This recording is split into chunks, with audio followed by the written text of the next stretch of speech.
Frank Szymanski was a football player for the University of Notre Dame. He played back in the 40s. He was pretty good, went on to play professional football, and then was a judge and lawyer. And when people talked about Frank Szymanski, what they talked about was his humility. You asked Frank about a play, and it was God did it, or the coach did it, or the teammate did it. It was never Frank. Between his junior year and senior year at the University of Notre Dame, the summer, he was called to be a witness at a civil trial. And the judge started asking him some questions. I understand you play football. Yes, sir, Your Honor. Where do you play? University of Notre Dame. What position? Center, Your Honor. And when I think about this story, I just think that the judge probably kind of an offhanded comment. Are you any good, Szymanski? Now, here's the most humble guy anybody knows, and he gets a little nervous, and he looks a judge in the eye, and he goes, Your Honor, I'm the greatest center in the history of Notre Dame football. Frank Leahy was the coach, and he couldn't believe it, couldn't wait to ask him, and he goes, Frank, you may very well be the greatest center in the University of Notre Dame football, but I can't believe you said it. You're the most humble guy up there.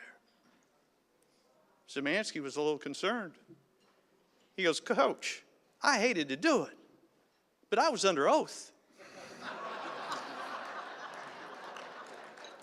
Now, the reason I tell that story, what I'm going to encourage you to do over the next 24 to 48 hours is find some quiet space and put yourself under oath.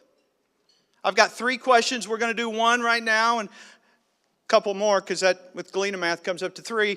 And I hope you'll go, and I hope that you will put yourself under oath and ask these questions. And the very first question, they're all relationship questions. The very first question I have for you is, what's your relationship with your why?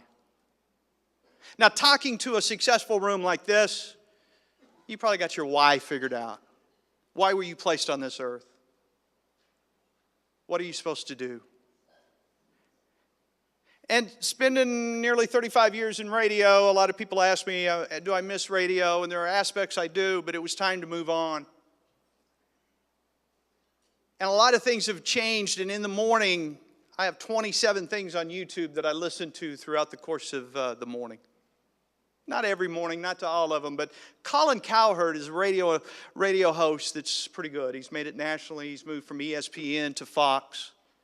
And he's part of that I listen to.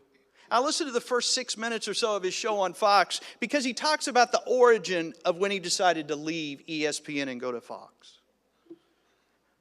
It was his wife.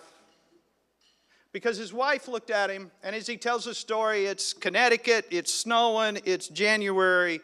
He hasn't seen his lawn in quite some time, and they have a bottle of wine, as he says, at 11:30 in the morning. But anyway, it's Connecticut.